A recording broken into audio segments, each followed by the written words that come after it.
Magandang araw mga kaibigan.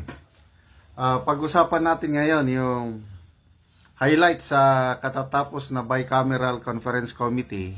Approved na po yung budget, General Appropriations Act of 2025. Ito,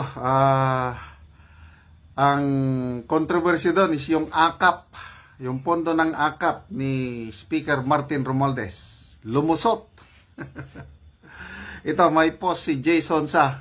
Sabi niya, pondong AKAP ni Romualdez, pinalusot. Lahat ng pag-iingay ni Aimee ay binaliwala ng BICAM. Salamat, Senator Ronald Bato de la Rosa, for standing your grounds against the 39 billion House of Representatives AKAP Ayuda insertion in the 2025 General Appropriations Bill during the Congress BICAM meeting. Also, Senator Bato walked out and refused to sign the General Appropriations Bill and be with the group picture taking in protest to the reduction of the 700 million of the 2025 budget of the Office of the Vice President. Yan. So, yung AKAP, isiningit sa DSWD, si Senator Amy Marcos na budget sponsor ng DSWD, tinanggal niya yung AKAP sa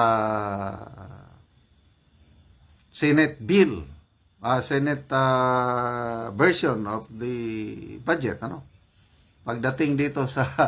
pagdating sa BICAM, nabaliwala, I don't know, napahiya, sigurado maraming mawawalan na ng tiwala kay Senator Amy Marcos nito. Magalit ba o ano? Dahil ibig sabihin wala nang asim, wala nang power si Senator Amy Marcos, mas makapangyarihan ang pinsan na si Speaker Martin Romualdez. Okay. So, magbasa tayo ilang mga comments. Michael Davalos Artesa.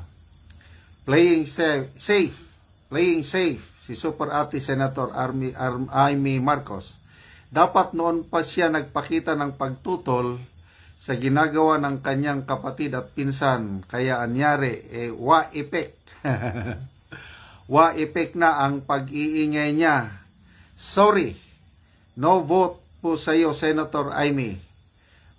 Sir Jason Sa, i-post po lahat ng mga name ng mga senador at kongresista na miyembro ng BICAM na binaliwala ang karaingan ng sambayanang Pilipino. Okay, so yun. Gina P. Ligan. Asa ng bobot ni Aimee, pakitang tao lang si Aimee. Sinungaling katulad sa iyang igsoon nga presidente, sinungaling. Ang AKAP nga ayuda tuana sa mga leader para vote buying sa ilang politiko.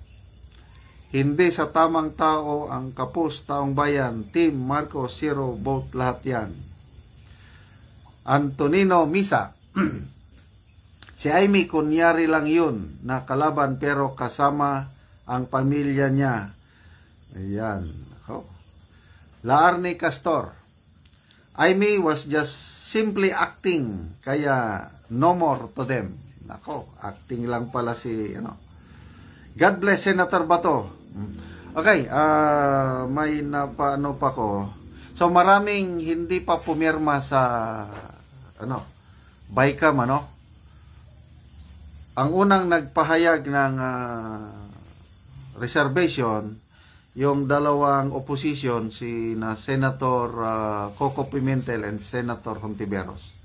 Hindi nila pipirmahan hanggat hindi nila mababasa ang mismong bill, yung General Appropriations Bill. Okay? So tignan natin, may post din si Sas Rogando Sasot. Ito, SMNI News. Just in, House Speaker Martin Romualdez inilahad matapos mag-adjourn ang BICAM na na-retain ang budget ayuda sa kapos kita. Ayun. So, mga comments, Sas Rugando Sasot, ang yaman ng Pilipinas. Okay. Arnold Santander. Yes, expected na impeachment to roll hanggang sa Senado. Goodbye governance. Dominic Raganit. Expect that those senators who signed it will also be willing to convict the Vice President. Libertarian expression. AKAP kasi this government cannot find any strategies to increase job. Magmag Alisla Lumot. The budget to be allocated for ayuda to senators to impeach BP Inday at least 2/3 swak na swak ang budget allocation. Anyway, maalala ko yung si Professor Cielo Magno. Meron siyang vlog na Speaker Martin Romualdez ay nagkakandak siya ng SM Mall Tours. Umiikot siya sa mga SM Malls. Ano ang ginagawa ni Speaker Martin Romualdez? Nagdi-distribute ng ayuda, AKAP. Kasi, for this year, 26.7 billion yung AKAP. For next year is 39 billion. Ang laki, no? Mas malaki pa kaysa budget ng Department of Foreign Affairs.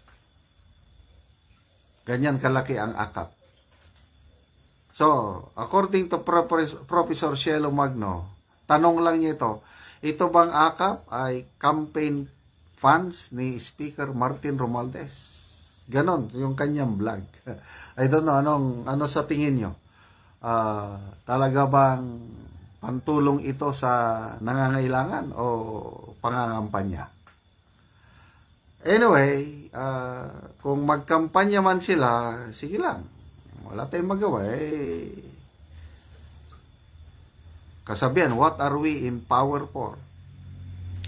But despite, ilang bilyon na yung ayuda na yan. Mula nung nagsimula sila, more than 500 billion na ata ang naibigay na ayuda. Kung titignan mo sa mga surveys, yung presidential survey na huling lumabas, yung WR numero, kawawa si Speaker Martin Romualdez. 1% lang ang nakuha niya. Kumpara kay BP Sara na araw-araw na sinisiraan, magto 2 years na, nangunguna pa rin si BP Sara. Nakakuha pa rin siya ng 24%, tay lang sila ni Senator Raffy Tulfo. So, Tulfo versus Sara lang talaga ang malakas na maglalaban. Si Senator Tulfo, wala pa, hindi pa lumalabas ang mga baho. Ano lang, tahimik lang, walang ano. Pag si BP Sara, after all these years na sinisiraan siya at mapanatili niya yung kanyang strength. Kasi habang tumatagal, habang sinisiraan nila, lalong tumatapang si BP Sara. Marami ang nagsisimpatize kay BP Sara. Kaya tignan mo, itong impeachment na move initiated by Congress na ilan na yung dalawa na ang na-file. In-endorse kaagad ng mga kongresista yung Akbayan at saka Makabayan Black. Ano nangyari? Nako, ang sleeping giant, ginising nila. Ano yun? Yung Iglesia ni Cristo. Magkakandak ng rally in support doon sa panawagan ni PBBM na huwag ituloy ang impeachment dahil hindi nakakatulong. But at the same time, pabor yun kay Sara. So, ito talaga ang deciding factor itong Iglesia ni Cristo kung kaya ba nilang ma-impeach si VP Sara. Anong sabi ni Attorney Sal Panelo? The ultimate goal of this impeachment is to disqualify VP Sara from running in 2028. At sabi nga ni VP Sara sa kanyang panayam kanina, narinig niya mismo si Speaker Martin Romualdez na gusto niyang mag-occupy ng mas mataas na posisyon. Kaya ang hamon niya sa taong bayan, tinanong niya, gusto niyo ba ang Vice President Martin Romualdez? Oh, yun ang hamon. Anong sagot niyo? So, balik tayo sa isyo. Senator Amy, ano na ngayon? Yung pag-iingay mo nawala, baliwala. Oh, ang taong bayan, magtitiwala pa ba sa'yo? Sorry na lang kung maraming hindi boboto kay Senator Amy dahil sa mga pangyayaring ito.